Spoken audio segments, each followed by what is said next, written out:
영상을 시청 및 청취해주시는 모든 분들 안녕하십니까? 자, 오늘 말씀 구절은요.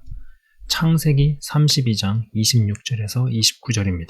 창세기 32장 26절에서 29절 제가 읽도록 하겠습니다.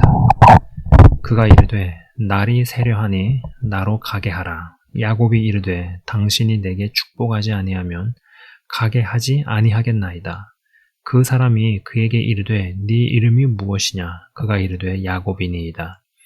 그가 이르되 내 이름을 다시는 야곱이라 부를 것이 아니요 이스라엘이라 부를 것이니 이는 네가 하나님과 및 사람들과 겨루어 이겼음이니라.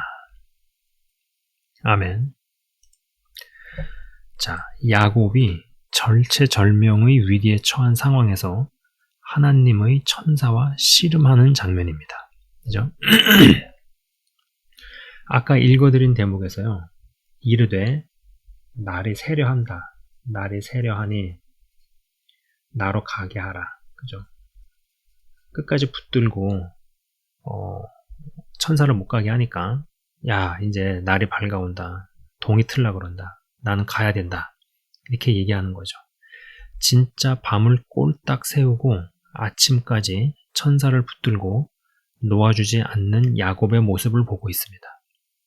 이게요, 지금 우리 버전으로 재해석을 해본다면 진짜 기도로만 밤을 세우고 아침을 맞이하는 것에 해당되지 않겠습니까? 야, 기도만 한다고 해서 뭐가 바뀌겠어? 뭐가 되겠어? 다른 걸 해야지, 다른 것도 해봐야지 라고 이야기하는 사람들이 있습니다. 그렇죠? 안 믿는 사람이 얘기하는 것도 아니에요. 믿는다 하는 분들 중에서도 그렇게 이야기하는 분이 있어요. 무슨 뜻과 의도 그리고 취지에서 그러한 이야기를 하는 것인지 충분히 이해를 합니다. 그리고 우리는요 분명히 기도하면서 여러분이 기도하면서 또 동시에 삶을 기도에 적합하게 맞게 살아내야 합니다. 기도를 한다면서 기도라는 명목하에 이 기도 속으로 숨으면 안 됩니다. 그러면은 건강하지 않은 수도원 영성 혹은 기도원 영성 이렇게 되는 거예요. 삶에 자신이 짊어져야 되는 것들은 다 내팽개쳐버리고 그냥 기도만 하는 아주 극단적으로 이야기를 하면 그렇게 되는 것이죠. 그리고 실제로 저는 그런 케이스들을 본 적이 있습니다. 그러나 또 다른 시각에서도 저는 정말 그렇게 이야기하는 분들에게 묻고 싶어요. 기도만 하는 것은 쉬운 줄 아느냐고. 자, 여러분, 이 기분이나 느낌에 의존하지 말고 실제로 초시계를 가동시켜서 내가 직접 러닝타임을 재는 겁니다. 기도로 얼마나 채우는지 직접 시간을 재보시기 바랍니다. 기분이나 느낌상에는, 체감상에는 한 30분은 기도한 것 같아요. 이 정도면 30분 기도했겠지. 막상 눈을 떠가지고 러닝타임을 직접 체크해보면은 5분도 채 지나지 않은 경우가 적지 않습니다. 허다해요. 여기에 더해서 한두 시간은 기도 자리에 있었던 것 같은데 온갖 잡생각들에만 시달리고 휘둘리다가 일어났다면은 기도다운 기도를 했다고 말할 수도 없습니다. 그냥 말이 좋아 한두 시간이지 그건 그냥 잡생각들에게만 휘둘리고 시달리고 휩쓸리다가 그냥 자리에서 일어난 거에 불과한 겁니다. 기도다운 기도를 했다라고 말할 수 없다라는 것이에요. 자, 제가 이건 PPT로 준비하지 않았지만은 마태복음 26장 40에서 41절 제가 읽어드릴게요. 마태복음 26장 40에서 41절 제자들에게 오사 그 자는 것을 보시고 베드로에게 말씀하시되 너희가 나와 함께 1시간도 깨어 있을 수 없더냐 시험에 들지 않게 깨어 기도하라 마음에는 원이로되 육신이 약하도다 하시고 라고 이야기하고 있죠. 1시간은 이야기합니다. 1시간도 깨어 있을 수 없더냐 시험에 들지 않게 깨어 기도하라. 그럼 그 얘기는 뭐냐면은 1시간은 제대로 기도를 해야 너희가 적어도 시험에 들지 않을 수 있는 수준의 믿음의 사람이 된다. 그렇게도 해석을 할 수 있는 건 아니겠어요? 이 말씀을 문자적으로 해석을 하면은 1시간은 기도할 수 있어야 그래도 믿는 사람으로서 기능할 수 있고 시험에 들지 않을 수 있다라는 것 아니겠습니까? 헌데 이 기분이나 느낌이 아닌 실제로 러닝타임 1시간을 기도로 채울 만큼 할 수 있는 사람이 실제적으로 볼 때 그렇게 많지는 않아 보입니다. 자, 당신이 내게 축복하지 아니하면 가게 하지 아니하겠나이다 라는 대목에서 어떤 이 야곱의 성격이 엿보입니다. 어떤 면에서는 이러한 질김 혹은 의지랄까요? 그죠? 여러분 야곱이라는 인물을 잘 이렇게 추적해보고 성경을 묵상을 해보면은 그렇게 성격적으로 막 좋은 사람이 아니에요. 어떤 질김이 있고 그리고 여기에 자신의 의지 같은 게 있는 거죠. 물론 여기에는 자꾸 화면에서 잘려서 나오네. 네. 물론 여기에는 배워야 하는 요소도 있다고 생각을 합니다. 그에게서 배워야 하는 요소.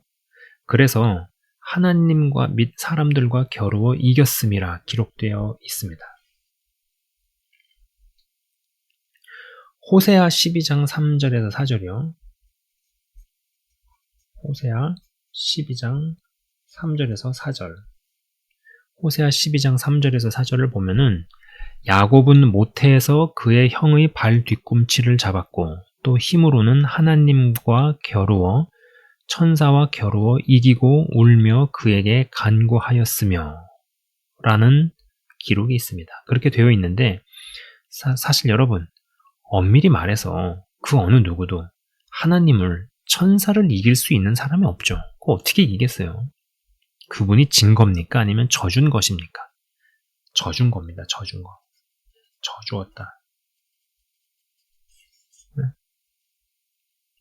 근데 약간은 이게 제가 이 주관적인 생각이지만 야곱에게 저 일 다음에 벌어진 기적은요. 어마어마한 것이었습니다. 에서가 마음에 희한한 일이 벌어져서 형제가 눈물의 상봉을 했는데요. 이것은 사실 잘못은 야곱이 다 저질러 놓고 그 대가를 본인이 치렀어야 하는 것인데 하나님께서 덮어주신 것이죠. 본인이 잘못을 저질러 놓고 그 일로 인한 피해를 다른 사람이 막대하게 입었는데 그래서 이를 갈고 분해하고 있는 사람에게 하나님께서 그 마음을 죽도록 기도해서 변화시키는 일이라는 거예요. 여러분 이게 뭔가 이게 좀 특이하지 않습니까? 자, 저 자신을 이렇게 직면할 때도 때론 다른 일을 관찰할 때 너무 말도 안 되는 일을 기도로 응답받거나 이게 어떤 원리나 법적으로는 이러이러해야 함이 맞지만 기도로 또 결과를 저러저러하게 만들어버리는 경우를 봅니다. 무언가가 응답이 됐어도 이게 뭔가가 좀 찝찝한 거죠. 하나님의 역사인 건 알겠어요. 근데 뭔가 석연치 않은 자꾸 이런 생각을 하게 된다라는 겁니다. 자, 여러분 사람이 자기가 너무 센 사람이 있어요. 자아가. 물론 인간은 대표적으로 거의 대부분 거의 모든 사람들이 다 자기가 강해요. 뭐 나이스해 보이는 사람도 그 속이 어떤지 모릅니다. 그리고 겉으로 보기에는 좀 우매해 보이고 뭐 바보 같아 보여도 또 그냥 조용하다고 속이 없는 것도 아니고 말수가 없다 그래가지고 속이 없는 것도 아니죠. 보통은 다 이렇게 자아들이 있는데 특수하게 뭔가가 유별나게 자기 자신이 너무 센 경우가 있어요. 또 이런 사람이 기도를요 7, 8시간을 하는 경우도 있습니다. 근데 그 어떤 하는 양태가 건강해 보이지는 않아요. 성경의 표현대로 진짜 하나님도 이겨 먹으려고 합니다. 그리고 자기가 원하는 응답을 받아냅니다. 기어코 받아내요. 근데 그러나 그래 본들 인생은 괴롭다라는 거예요. 제가 이 야곱의 케이스를 말씀을 드리면서 하나 실제로 경험했던 어떤 자매의 케이스가 생각이 납니다. 그 뭐 편의상 A라고 해볼게요. 여러분 이거 실제 케이스예요. 이 A라는 자매가 있었는데 어느 부자 남자와 교제를 했어요. 이 부자가 그냥 부자가 아니에요. 뭐 디테일한 이야기는 제가 하고 싶지 않아요. 근데 어마어마한 부자예요. 근데 본인은, 그 남자는 약간 좀 정신적으로 약간 뭔가, 뭐랄까요. 약간 좀 이렇게 온전하지 않은 이런 부분이 있어요. 근데 어찌 됐든지 간에 배경이 너무나 어마어마한 거죠. 교제 중이었어요. 교제를 하다가 이 남자가 뭐 이거랑 헤어지고 다른 자매를 만나서 뭐 결혼을 하게 되었습니다.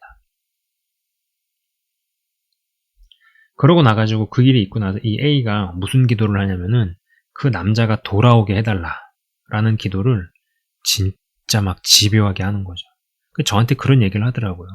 근데 제가 그 얘기를 가만히 이렇게 듣고 있다가 무슨 생각이 드냐면은, 야, 그러면은 하나님께서 네 기도를 응답해 주시기 위해서 멀쩡한 가정을 깨야 되냐? 그런 생각이 드는 거죠. 막 되게 불쾌하더라고요. 기분도 안 좋고, 야, 저것도 진짜 정말 희한하네. 이런 생각을 했었습니다. 제가 표현은 안 했지만은, 속으로 아주 막 굉장히 짜증이 나는 거였어요. 여러분, 이런 사례가 있다니까요. 그럼 이 A가 예수님을 안 믿느냐? 예수님을 모르느냐? 성경을 모르고 안 읽었냐? 아니요. 그렇지 않습니다. 그러니 인생이 이 빠진 고운 가루가 될 때까지 절구로 빻고 맷돌로 갈아버립니다. 그러니 얼마나 이게 아파요.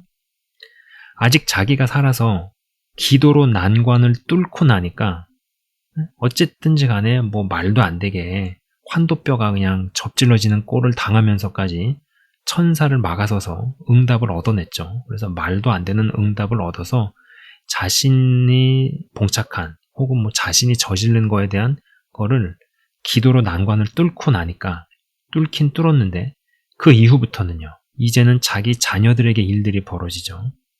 딸 디나가 강간을 당하고 요셉은 노예로 팔려가는 일을 겪습니다. 여러분, 나의 어떠함이 깊숙이 안 다루어졌다 싶을 때요. 하나님께서 자녀를 통해 부모인 나를 낮추시거나 깎는 경우가 있다라는 거. 그거 아십니까? 이거는 또 다른 종류의 힘듦이에요. 여러분, 제가 한번 이런 질문을 해볼게요. 여러분, 내가 굶주리는 것을 견디는 게 쉬울까요? 아니면 자녀가 굶주리는 모습을 보고 견디는 게 쉬울까요? 1번, 내가 굶주리는 겁니다. 2번, 자녀가 굶주리는 모습을 보고 견디는 거예요. 어떤 게 쉬울까요? 여러분, 자녀를 낳아서 키워보시면 알게 됩니다. 이거 내가 굶주리는 건요, 괴로운 일이에요. 근데 내 자녀가 굶주리는 모습을 보면서 참는 것은 괴롭다 못해 이건 미치는 일입니다. 괴롭다 못해 미치는 일이에요. 정상적 범주의 부모님이라면요, 부모의 입장에서 자녀를 키워보는 분들이라면 이게 무슨 말인지 단박에 이해를 합니다. 그래서 이런 것들을 이제 겪죠. 그러고 나서 더 훗날의 시간이 지나니까 드디어 갈리고 갈린 후에 늙음하게 야곱이 애굽의 왕에게 기도해 줄 때 그런 표현이 나오죠. 내가 험난한 인생을 살았다라는 말이 나옵니다. 그게 그 말 그냥 나오는 말이 아니에요. 험난한 인생을 살았죠, 진짜로. 고통스러운 기도와 몸부림의 시간 이후에 환희의 순간이 기적같이 찾아왔습니다. 말도 안 되는 형제 상봉과 회복이 있었으나 야곱이 진짜 이스라엘 되기 위해서는 더 갈려야만 했어요. 더 갈려야만 했어요. 자, 여러분, 또 그런 예시가 또 있을 수 있습니다. 우리가 알다시피 이스라엘 백성들이 하나님의 초자연적인 역사들로 인해서 출애굽을 하지 않습니까? 광야에서 이스라엘 백성들이 만나만 먹는다고 툴툴거리고 계속 투덜투덜 징징대니까 하나님께서 메추라기 떼를 보내셔서 정말로 실컷 먹었습니다. 근데 그 부분을 가만 잘 생각해 보세요. 그게 정말 하나님께서 진짜 기뻐하셔서 응답하신 것처럼 보입니까? 아니면은 야, 그래, 알았어, 오케이 한번 실컷 처먹어봐라, 실컷 처먹어라 라는 심리에서 하신 것 같습니까? 자, 예수님은 믿지만 아직 내가 너무 강해서 끝까지 고집을 부려 오늘 성경의 표현대로 자, 하나님을 이겨 먹어서, 여러분 이거는 진짜 이긴 게 아니에요. 져주신 거지. 이걸 진짜 이긴 걸로 생각하시는 분 없겠죠. 아무튼 이 표현에 의거해서 하나님을 이겨 먹어서 응답에 이르렀다면 그게 진짜 내게 유익이 될까요? 야곱이 에서를 기도의 응답으로 기적적으로 화해를 했어도 그때는 눈물 흘리고 막 했지만은 돌아서고 나서는 에서 입장에서 내가 왜 그랬었지? 내가 잠깐 미쳤었나? 싶은 모드가 아니었을까라는 생각입니다. 여러분 진짜로 그런 기적적인 형제 상봉 이후에 그날 이후로 야곱과 에서가 만났다는 기록이 없습니다. 자, 고대 시대에요. 그것도 유대 문화권에서 장자권이 어떤 의미이고 이것을 말도 안 되게 사기를 맞아서 도둑 맞았다라는 것을 어느 정도 이해를 하면은요. 그리고 거기에다가 그렇게 사기질을 친 사람을 눈앞에서 마주하게 됐어요. 근데 그 사람을 처단할 수 있는 능력과 힘이 나한테 있어요. 이런 것들을 다 이해하는 맥락에서 보면은요. 사실 이거는 있을 수가 없는 일입니다. 네. 여러분 실제 사례에서도 그런 경우를 봐요. 자신의 잘못 혹은 뭐 그게 자신의 미숙함일 수도 있어요. 그러나 분명히 자신이 야기시킨 잘못이 많아요. 근데 그거를 어떻게든 해결을 보려고 근데 해결할 수 있는 방법이 없어요. 완전히 코너까지 몰렸습니다. 하나님께 미친 듯이 기도를 했습니다. 그래서 그날 당시에 기적적인 역사로 뭔가 화해를 하고 넘어갑니다. 근데 그걸로 그냥 끝나는 거죠. 뭔가 석연치 않고 좀 찝찝한 그런 결말로 가는 이런 일들. 하나님께 야곱이 밤새도록 매달린 것은 건강한 마음과 동기라기보다는 자신의 잘못을 덮기 위해 하나님께 억지를 부리고 고통스럽게 얻어내서 형제상봉이라는 환희의 순간을 맞이하긴 한 것이지만 엄밀히 말해서 깨림칙하고 뭔가 시원치 않은 것이었다라는 것입니다. 자, 제가 잠깐 기도하고 마치도록 하겠습니다. 하나님 아버지 감사합니다. 우리 인생에서 고통의 시간들, 고통의 준비의 구간들을 넘어서면은 환희를 맛봅니다. 기도 응답이 주어집니다. 그러나 그걸로 끝나는 것이 아닙니다. 인생은 계속되어지고 정말 life goes on입니다. 그러한 가운데서 자신의 어떠함을 커버를 치고 넘기고 나니 이제는 자녀들로 인해서 정말로 또 다른 종류와 형태의 깨어짐과 부서짐과 연단을 경험을 하는 야곱의 모습을 봅니다. 하나님, 내적인 성장과 영적인 성장, 내면의 변화는 끝이 없습니다. 그러나 이러한 가운데서 정말 하나님께서도 무언가를 행하여 주실 때, 역사하여 주실 때 정말로 이스라엘 백성들이 계속 툴툴대고 징징거려서 응답은 주셨지만은 그것은 기쁘게 하신 것이 아님이 분명합니다. 하나님께서도 기쁘시게 우리를 위하여서 일하시고 역사하시고 행하실 수 있는 이러한 정말 마음의 내면의 정말로 변화와 이러한 마음의 그릇의 준비들이 다 되어져가는 한 사람 한 사람 되기를 기도합니다. 주님 감사합니다. 영상을 시청 및 청취하시는 한 분 한 분이 정말로 잘 갈린 자들, 잘 준비되어진 자들, 하나님 보시기에 기쁨으로 웃으시면서 즐겁게 행하여 주실 수 있는 그러한 자들로 세워지게 하옵소서. 감사합니다. 주님 예수 그리스도 이름으로 기도드리옵나이다. 아멘. 지금까지 시청 및 청취해 주셔서 대단히 감사합니다.